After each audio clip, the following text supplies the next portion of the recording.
Ruben Amorim is speaking to the media as we speak here right now live. We're going to bring you all of them quotes in around about 10 minutes time when they are released from their embargo. So we're going to be talking everything that Ruben has answered within the media. This is his first press conference while the transfer window has been open. Obviously, it is going to be mainly based and titled around the game against Liverpool and what's coming. The general questions will be asked, but this is the type of press conference that no manager wants to be going into because you know the questions that are coming. He is going to be hit with a barrage of questions around certain players, around Marcus Rashford, obviously Casemiro, anyone involved in transfer activity or issues that have been there before. It's been a while since the press have had their chance to ask Ruben Amorim questions, of course, because we've had a few days now, so he's had more time to train. This has probably been his best time at Manchester United, barring the actual results on the pitch that he's had, because he's not had to deal with the media consistently day after day after day. So yes, Ruben will be answering questions ahead of the game on how the players are and everything like that. Don't expect much from the injury side of things. All we're concentrating on and what we're looking at is if there is anything that he is going to be asked regarding transfers. Now, what will happen in this press conference, just to set the stall out for what we're about to hear, is Ruben Amorim playing down the transfer talk side of things. He will. But there will be specific questions asked just based off the news that has come out from this morning's show that we covered and in the last hour as well, of which we're going to go through now just to keep you up to date on what's happening around Manchester United. Obviously, we've got Marcus Rashford interest, and I think that's going to be the one question that we are looking for an answer from. We're not going to get, but it'd be interesting to see his demeanour, his reaction, and what type of question is asked by the media, as in, have you found a suitor for Rashford? Is there a chance of him coming back into the side? What do you think will happen? Because all of the reports from the media side of things have changed and chopped around a little bit over the last 2 days. We're going to get the same answer from Ruben Amorim regarding Rashford, in that he's a great player and we would like him in our team. We're stronger with him in our team. We want the best of Marcus Rashford. He has to be the best. And I would like to have him in my squad if he's willing to give the best. All of that jargon. Don't care. We already know that Ruben Amorim doesn't like him and doesn't want him in his squad. Otherwise, he would have picked him in any of the last 5 games while he's been fit. What we want to know is the type of question that's asked, because them journalists that have been reporting on the Rashford situation are in that presser today. One of them, Chris Wheeler, Samuel Luckhurst as well, Simon Stone from the BBC also there today as well. Rob Dawson will be there from ESPN. I can tell you that for nothing right now. I'm sure Laurie Whitwell from The Athletic, Disco Dave from The Mirror. All of these journalists have been talking about Marcus Rashford over the last few days in between United's last game at Old Trafford. And obviously, they've had their fair share of opportunities to get into the manager over the last couple of weeks in the Christmas period, as you'd expect. Conference after conference after conference. But this is the first time that, like we said, Ruben's had time to sort of reflect on what's happened, time with his squad. Maybe something's changed behind the scenes we don't know about yet. We're not going to know about the situation with Rashford as a person and his relationship with Ruben until Ruben speaks today. So interesting to see where that leads us and what happens there. I'm wondering if there is going to be a question regarding Joshua Zirkzee though. So as well as everything that happened with Marcus Rashford this morning, and now TalkSport are also talking about the Rashford swap deal with Osimhen. Napoli are interested in Rashford even without the swap. That's the difference from this morning. But Manchester United, if it was just Rashford going to Napoli and he was happy to go there, would have to subsidise some of his wages to make that happen. They may bring Osimhen into the deal to sweeten this up and smooth the transaction maybe, because it's an issue sorted from both sides. And that's what we were talking about this morning. This has to be happening and someone has to come in. If reports are true from what Damasio has said regarding Joshua Zirkzee in the last hour, and that news has just come out, and in that he has said that Juventus have made contact, actual contact with representatives of Joshua Zirkzee about a possible move to Juventus, bringing him back to Italy to work alongside former manager Thiago Motta, who he worked with last season at Bologna, where he had his most fruitful and best season yet in his career. Yes, fine, all good and well, but Juventus wants a loan. Now, United are in no position to give a loan out without anyone coming the other way, which makes you think that there is something definitely happening with Osimhen and Rashford and that possible swap and what's going on there. But United want a obligation. to buy Joshua Zirkzee at the end of the season. That's the difference. Juventus are happy with the loan. United are happy with the loan. But United want an obligation to buy Joshua Zirkzee at the end of the season. So it is actually official today. What you can go off from what Damasio has said is that Manchester United do want rid of Joshua Zirkzee. That's a definite from the reports that we're reading so far as I can see. If they want an obligation in, Juventus don't. Juventus haven't got that far, according to the report, but United do. So this is a push from United's side. If he's going on loan, you've got to buy him at the end of the season. And that effectively is the end of Joshua Zirkzee. But who is then going to step in? I've just tweeted out right now, like, if you've got Mason Mount out, you've got the uncertainty of Garnacho, Rasmus Højlund's poor form, Rashford's already out of the door, you get rid of Joshua Zirkzee, you're not left with much. And whereas I am aware of that I'm saying that Anthony is more effective and more valuable than Marcus Rashford right now, I'm not thinking of Anthony in a forward-thinking position. I don't think of him as one of the 10s. I'm thinking of him as a wing-back. That's a possibility as well coming into these next few games, and we'll see if he is going to change anything, and we'll see if anyone asks a question on whether he's going to change personnel or shape or anything like that, because obviously he's been grilled after the Newcastle game, and lots of people have made a big deal about what he has said about these players not being able to play the football that he wants. Are we seeing a reaction to that in this transfer window, and now with players being linked away from the club? Casemiro, Eriksen, Lindelof, Rashford, Garnacho at some point, Dalot at some point as well. Now Joshua Zirkzee seriously being linked away from the football club as well. This is a good chunk of Manchester United's starting 11 and some of the highest paid players at the club as well. So where there is an influence from Ineos, I do believe, because of the wages and United trying to cost cut, I think there is an element to the transfer speculation that's been going around with the relevance to the players who cannot play in Ruben Amorim's side, if that makes sense. I have also put into the live chat right now. Please do get involved in the live chat, everybody. Make sure you have liked the video. Make sure that you have got your questions in as well. I have put a Q&A section up right now just to see what you would do. Like, what question would you ask Ruben Amorim in the press conference today? That is the Q&A right now. Click on that in the live chat if you have got any questions. There is a few of you who have done. Tom, for instance, has said, Ruben, do you see the team finishing higher than the 10th, and is the Europa League a top priority? Gareth Edwards, can you play Anthony at left wing back and Amad at right wing back? Good question. If relegated, would you stay at United? That's a tough question. That is. Real Frenick said that Manchester United needed open heart surgery. As you step into this new role, have you brought the necessary tools to perform such a transformation? And does Ineos Supo? Good question, Ricky. Does he feel like he has got the tools to do and perform this open heart surgery of Manchester United? We'll see. Would you change your formation system against Liverpool? I think I just asked that one. Honest Tiger says, will you be looking for a new keeper? Now that's another point in there as well. I'm going to come to the live chat as well. It's not only about them questions, but if you have got anything specific, throw it into that Q&A bit. We have already got over 100 likes. Legends, a lot of you. Thank you for that. Brilliant. Just under 1,000 in the room as well.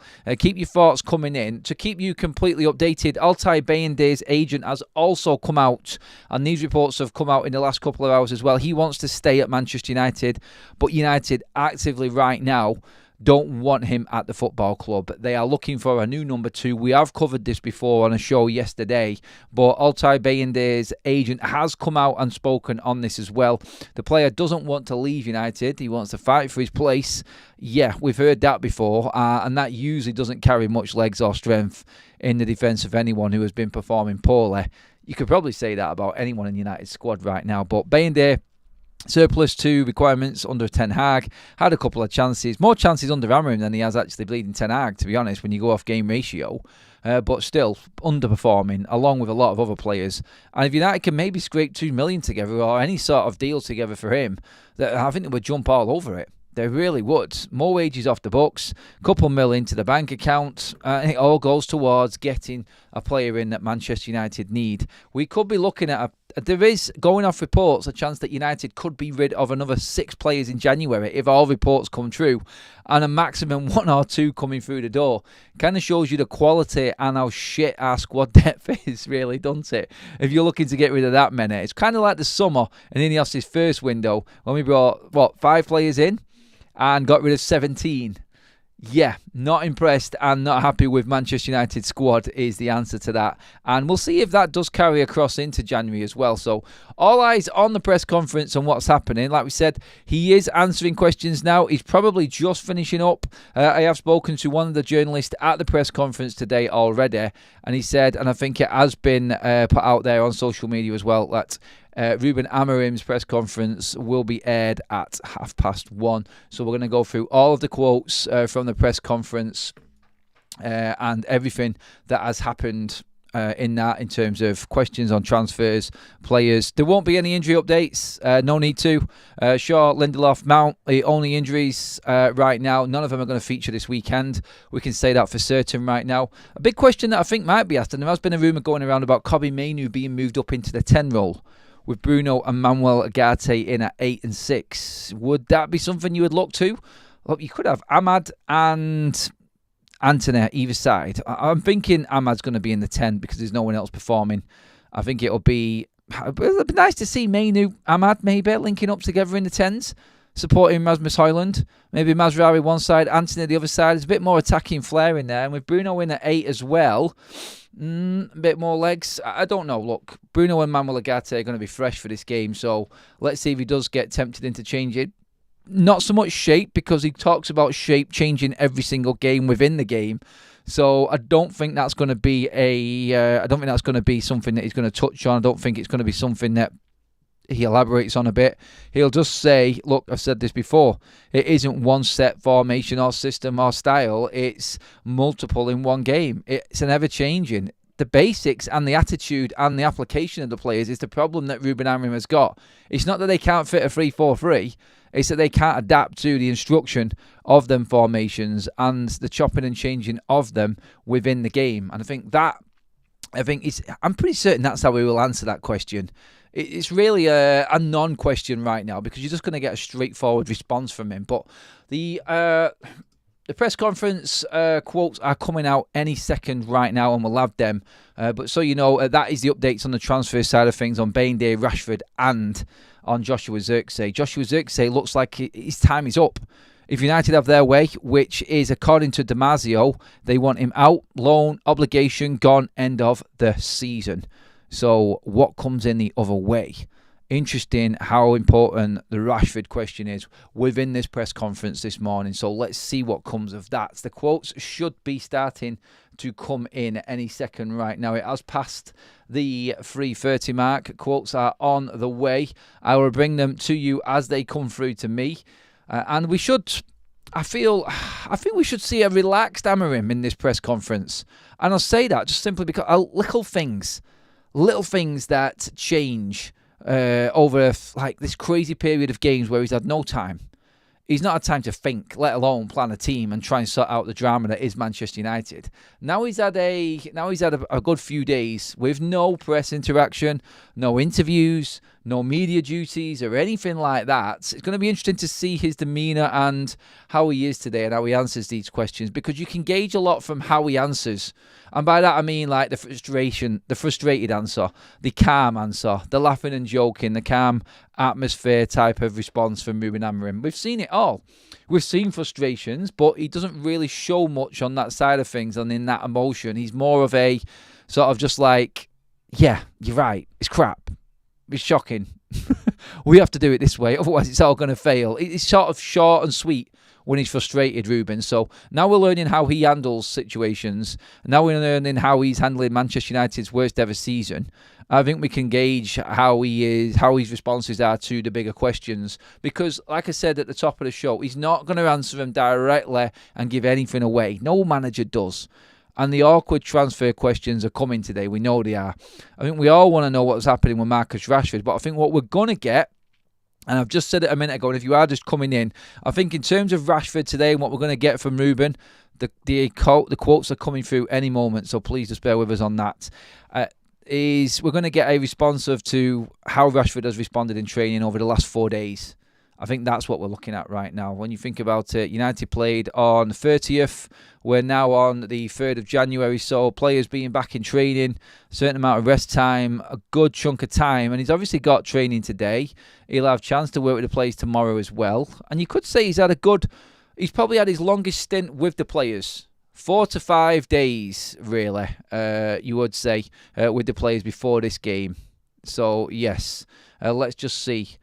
We have just got an announcement, actually, from the press conference.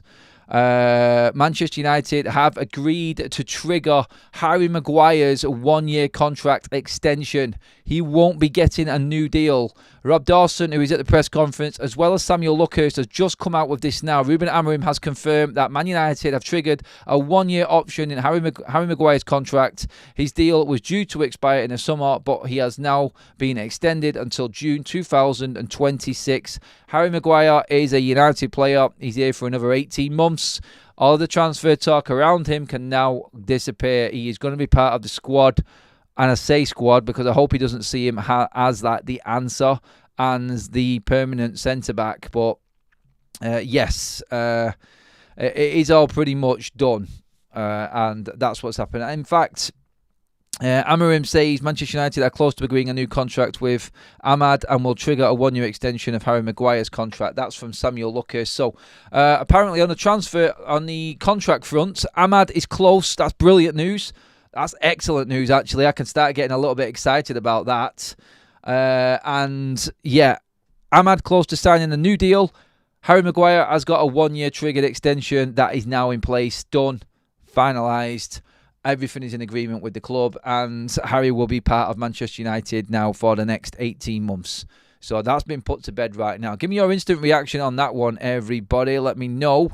Keep your likes flying in, people. We're just creeping under 200 right now. Make sure you have subscribed to Forever United TV as well, everyone. Thank you so much for joining us on this live press conference reaction. We have just got the breaking news instantly right now that Harry Maguire is signed up. Contract triggered into the 1-year extension, and Amad is very, very close to agreeing a new deal. Interesting how that has come about as one of the first questions. Waiting on more coming through. It's quite slow, actually, in terms of what's actually going on here today so far. We usually get quite a few. Quotes coming out. Ruben Amorim was talking at 15:15, apparently, according to the journalist I spoke to, and then it was embargoed till 15:30. So they've only had a 15-minute spell to write it up and get it ready, so that might be why. Ruben Amorim on Maguire's importance. I spoke with him this morning and told him he has to improve on the pitch. We need him a lot. Also, he has to improve as a leader. We all know the situation he had here, but we need him a lot in this moment. But we are going to trigger the option for him. We are starving for leaders on the pitch. He is a leader. Interesting. And you know what, on that, like, interesting going back to Martinez being the captain for the Newcastle game and then him being subbed off, but Maguire being a leader and not getting the captaincy, having stayed on. Yeah, I mean, looking at that, yeah, interesting one. He does see him as a leader, though. I feel like it's right now, for me, I think he's searching out certain players' characteristics from what he said there. He's searching out anyone that he feels he can trust and believe in. Amorim on the need for training time. The only solution is to work hard. We cannot change the last game. Okay, thanks for that, Ruben. Could have done with a little bit more. Like, are we getting the short and sharp answers out of Ruben Amorim right now? Is this what's happening? Interesting. This one so far. There's not much coming through of significance right now, apart from, obviously, we've heard the news around the two contract situations there in Amad and in, obviously, Harry Maguire. You could say that is quite significant. Yes, Ruben Amorim on what positions he'd like to strengthen. I will keep it to myself. We will try to do something. So opening up on the transfer window there a little bit, Ruben. That is a decent response. We will try to do something. So it is clearly something that's going on behind the scenes right now. That response there from Ruben is definitely something that I would say is significant for the transfers and what's happening right now.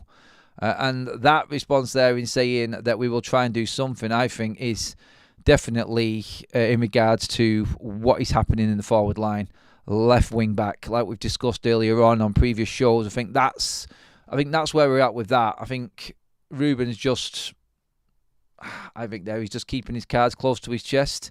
I said this at the start, didn't I? You're gonna get the sort of answers from him.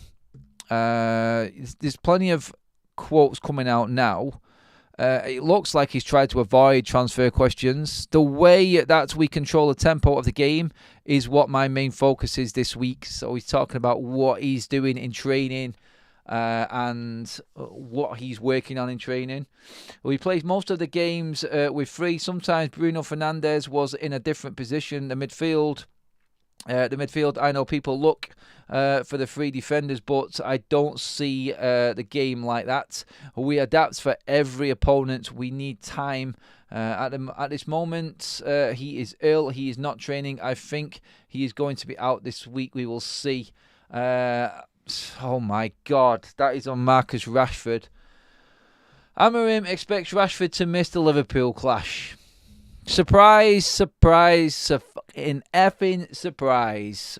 At this moment, he is ill. Seriously? Come on. He is not training. I think he's going to be out this week. We will see. No, that means Rashford's out. I think Ruben Amorim has just announced that Rashford is not going to be playing against Liverpool. He's ill. Seriously, honestly, I find it staggering how footballers can be ill. Not everyone can be ill, I know that, but timings. Seriously? Oh, God damn it, man. The only solution is to work hard and blah, blah, blah, on the training side of things. But yeah, there's your first update on Marcus Rashford. I think that question being asked would have been in a sort of in line with what can we expect as Rashford been training. So in the part of the season, the first time that Ruben Amorim has had plenty of time to work with his players, he hasn't had Marcus Rashford to work with because he's been ill. He's been ill and out of action. God, like someone says there in the chat, hungover you mean, says Roddy. Yes, his mind is ill as well. Any sensible sporting director would have offered Maguire 60 to 70k on a 2-year deal with an option for one more year. No one is stupid enough to offer him that. Harry would have accepted it. They're probably looking at the long run. He's gone at the end of that contract. If you give him 2 years, you're basically giving him, I don't know how much money. They're probably looking at it and going, what's better for us right now? He's definitely gone after this. Or maybe they could sell him this summer still. They did the same with Wan-Bissaka. I know there was a certain amount that went back to the player, but you know what? Man United might look at this and do the same as what they did with Wan-Bissaka. Triggered that extension, but with the idea in their head that he could be gone in the summer.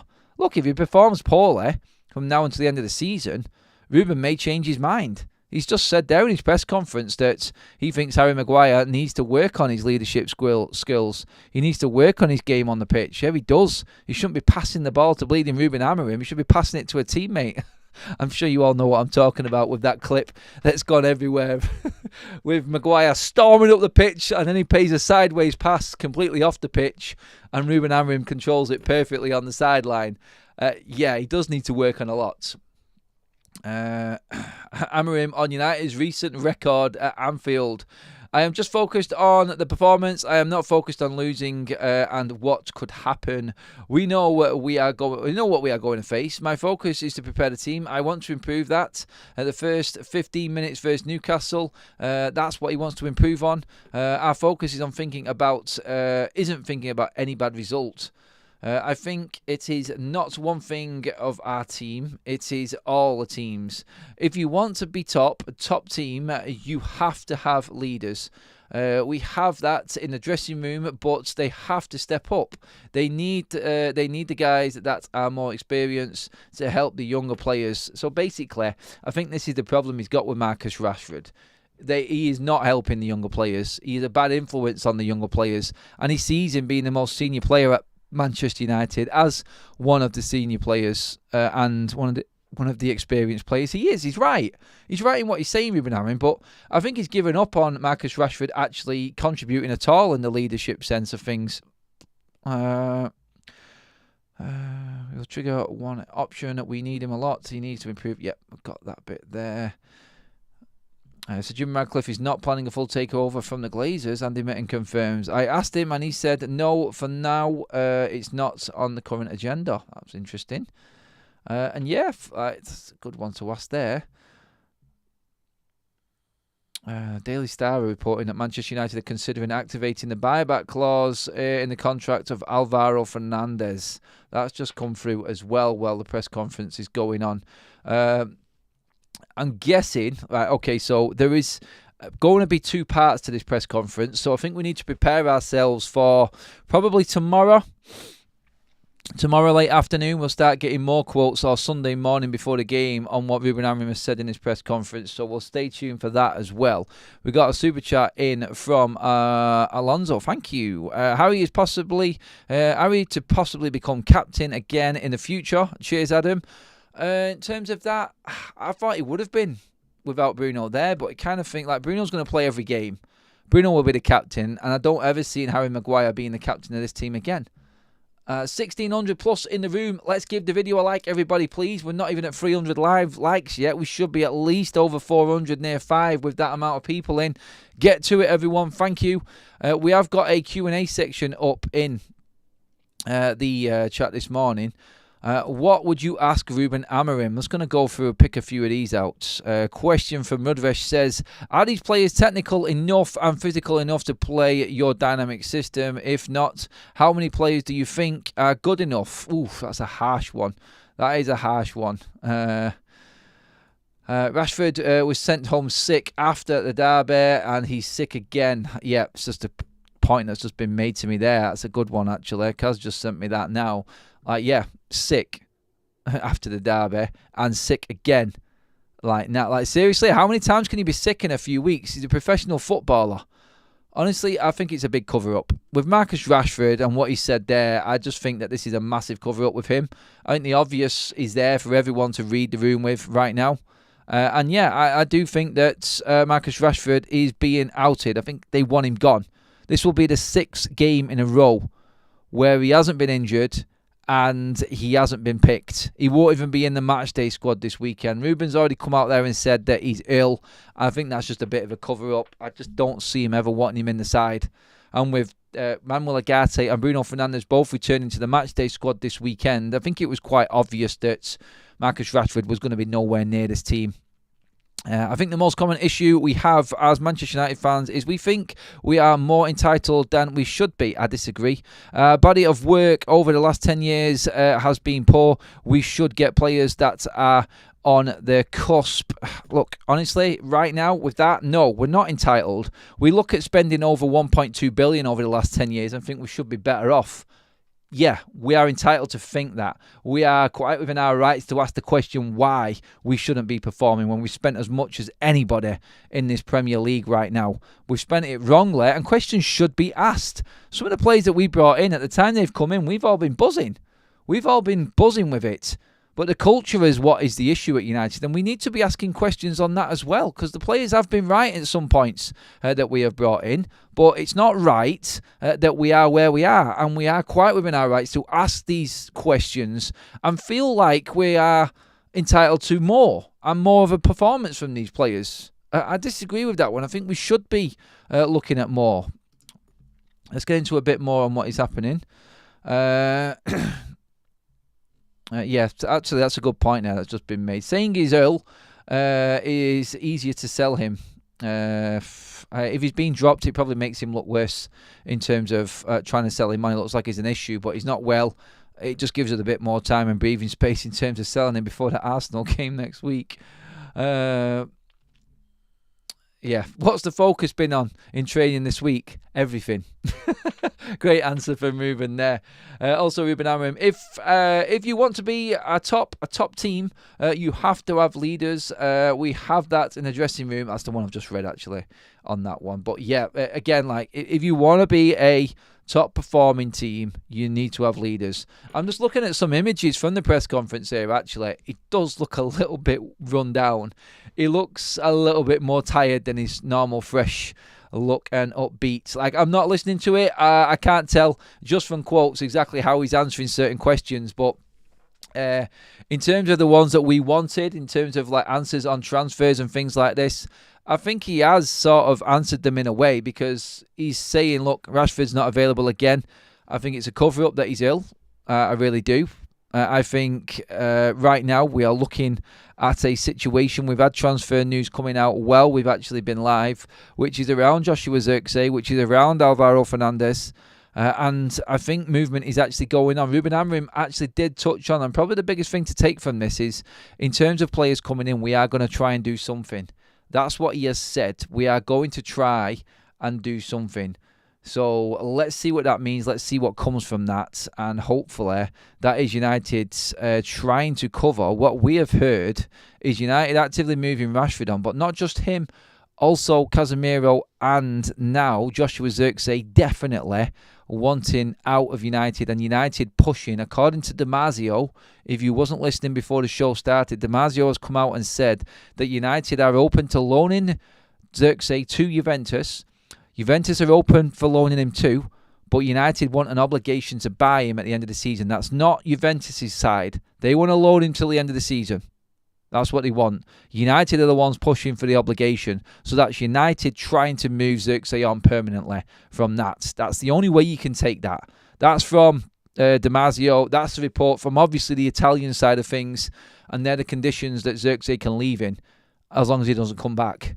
It's pretty harsh, but what is needed right now. And these were the brutal, ruthless sort of calls that we were all expecting to come from this January transfer window.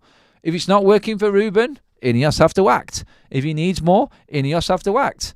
Ruben has obviously had conversations, otherwise he wouldn't have said, look, we're going to try and do something in this window. So let's take it from there and let's see what actually does happen from this point, because we have got a big gap now until the next press conference or pre-match press conference. Obviously, we have the gap in between where we've got now Arsenal next week. So a week off pretty much, and more time for Ruben Amorim to work with his team, which is good. Good for us anyway. And then we're looking at that game and what will happen this week in the transfer market up until that point. Let's just see. Let's just see what comes about then. But yeah, just going through the rest of the stuff.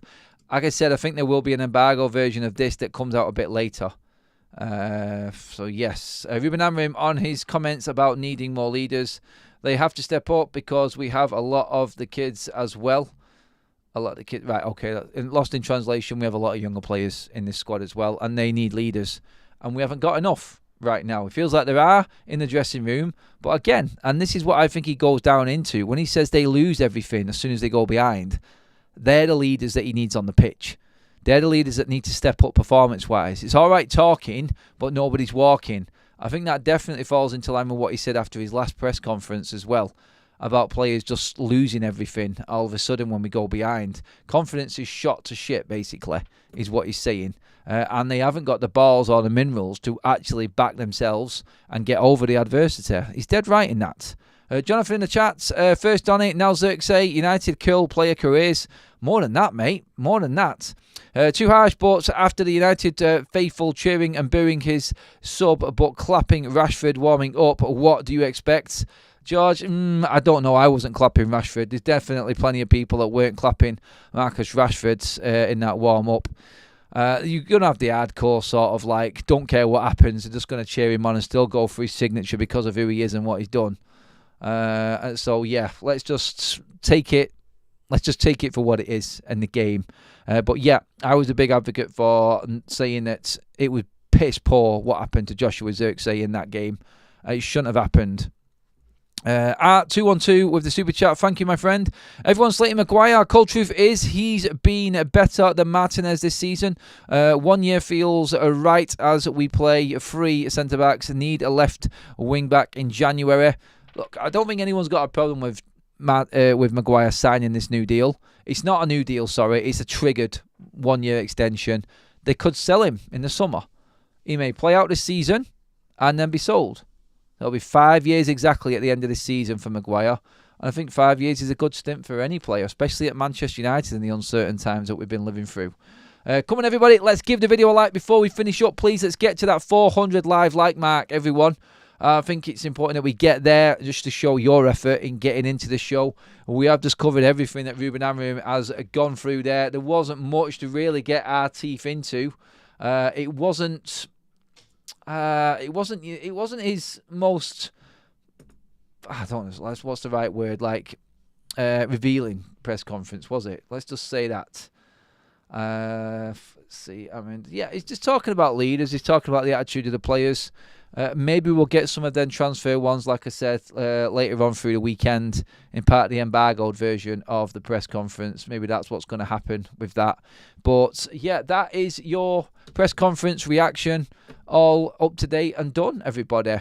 Big things to take from it. Amad deal close. Maguire triggered extension done. Rashford ill, not training, won't be playing against Liverpool. And Manchester United are trying to do something in the transfer market. They're your takeaways from Ruben Amorim's press conference this afternoon. Thank you so much for joining us, everybody. Thanks for getting involved in the questions and in the live chat. All the donations, mods and members for helping out. Thank you so much. 400 live likes in the bag, everybody. Thank you. Make sure you have subscribed to Forever United TV. We want to get to that 70k mark. We're not far away now. We passed 69,000 this morning. We've almost had 100 more already since that show. So please do hit the subscribe button. Check out the other content on your screen right now if you're catching up later. And I'll see you all later on around about 6 o'clock for the live update show later this afternoon, everyone. Have a fantastic one. And let's see what else comes out in the news. I'll have you covered later on. See you in a bit, people.